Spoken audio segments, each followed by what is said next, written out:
పెన్నిస్ పైన ఉన్న skin covering four skin పైన మీకు కనుక క్రాక్స్ లాగా కానీ లేదా వైట్ డిశ్చార్జ్ లాగా కానీ వచ్చి బాగా మంట పెయిన్ అండ్ ఇచ్చింగ్గా ఉన్నాయా? అయితే ఈ వీడియో మీకోసం.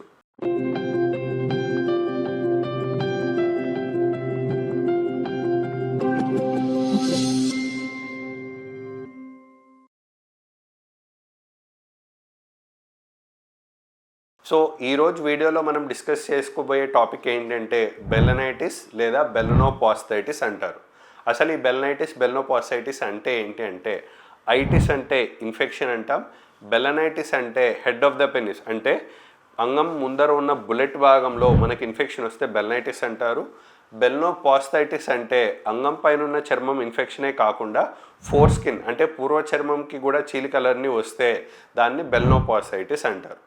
అసలు ఇది ఎందుకు వస్తుంది, ఎవరిలో వస్తుంది అని చూసుకుంటే, ఈ బెలనైటిస్ ఉన్నవారిలో 100లో 95% to 99% ఆఫ్ ద పాపులేషన్కి మనకు షుగర్ ఉండే ఛాన్సెస్ ఉంటాయి.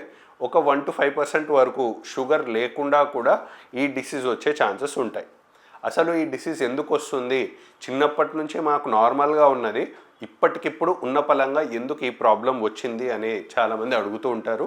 సో దీనికి చిన్న డెమోగా మనం ఏం చూసుకుంటాము అంటే, ఈ వేలునే పెన్నిస్ అనుకుందాం అండ్ ఈ పెన్నిస్ పైన ఉన్న కవరింగ్నే ఫోర్ స్కిన్ అనుకుందాం. అందరికీ కూడా ఫోర్ స్కిన్ కవరింగ్ అనేది ఎక్స్ట్రాగా ఉండడం జరిగింది.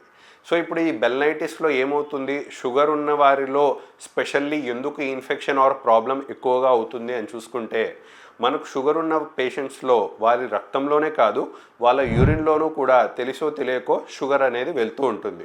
సో ఇప్పుడు మనకేమవుతుంది, ఈ పెన్నిస్లో మనం ఎంత క్లీన్గా పెట్టుకున్నాం అనుకున్నా కూడా ఈ పెన్నిస్ లోపల ఉన్న పైప్లో last golden drops of urine అనేది, అంటే పైప్లో మిగిలిపోయిన ఉండే యూరిన్ మనకు అక్కడ ఉన్న చర్మాన్ని నానబెడుతూనే ఉంటుంది.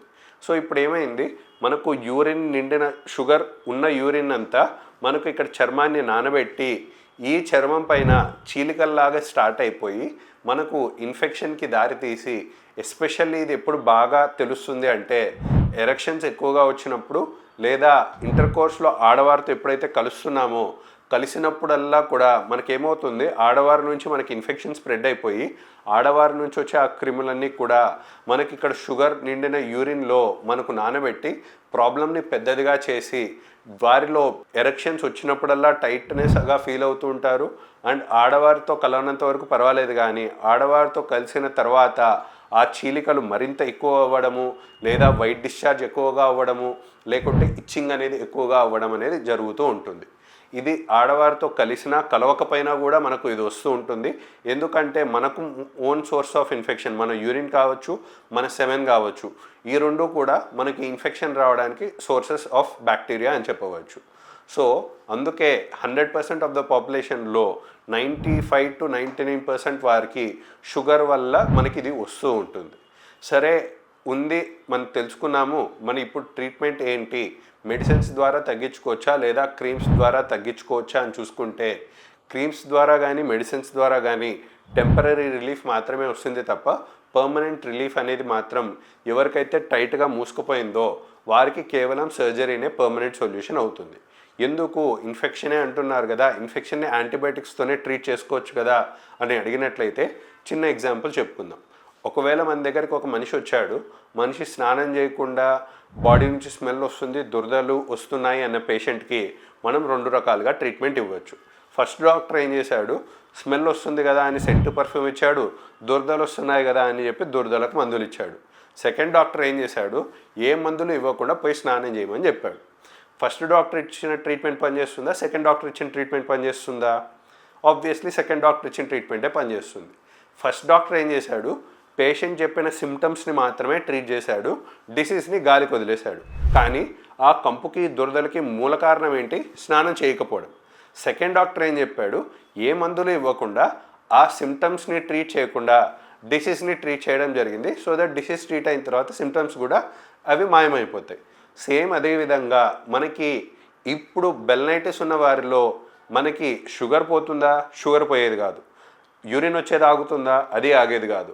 లేడీస్తో కలవడం ఆగుతుందా, అదే ఆగేది కాదు. సో ఇప్పుడు ఈ 3 రిస్క్ ఫ్యాక్టర్స్ అనేవి అలాగే ఉన్నప్పుడు పేషెంట్కి పర్మనెంట్ రిలీఫ్ అనేది ఎలాగొస్తుంది, ఓన్లీ ఫోర్ స్కిన్ తీసినప్పుడే. ఫోర్ స్కిన్ తీయకుండా మనకు షుగర్ అట్లానే పెట్టుకొని లేడీస్తో అట్లానే కలుస్తూ యూరిన్ అట్లానే వెళ్తూ ఉంటే మాటిమాటికి ఇన్ఫెక్షన్ తగ్గుముఖం పట్టి మళ్ళీ విజృంభిస్తూ ఉంటుందే తప్ప పర్మనెంట్ క్యూర్ అనేది ఏ విధంగా అయితే రాదో, అదేవిధంగా ఈ బెల్నైటిస్ వచ్చి స్కిన్ ఎవరికైతే వెనుకలకి రాకుండా ఉందో ఆర్ టైట్ అవుతుందో వీరికి కేవలం రోజులు గడిచే కొద్దీ ఇంకా వర్స్ అవ్వడమే తప్ప బెటర్ అవ్వడం అనేది జరగదు. సో అందుకే ఈ బెల్నైటిస్ ఉన్నవారిలో మనకు పర్మనెంట్ రిలీఫ్ కోసం కేవలం సర్కంషన్ మాత్రమే ట్రీట్మెంట్ అయి ఉంటుంది. ఈ వీడియోలో చూస్తున్న ఎవరికైనా మీకు గనక చెప్పిన సిమ్టమ్స్ ఉంటే మాత్రం తప్పకుండా ఒకసారి వెళ్ళి షుగర్ టెస్ట్ చేయించుకొని షుగర్ ఉందా లేదా అని తప్పకుండా నిర్ధారించుకోమని కోరుకుంటున్నాను. Thank you.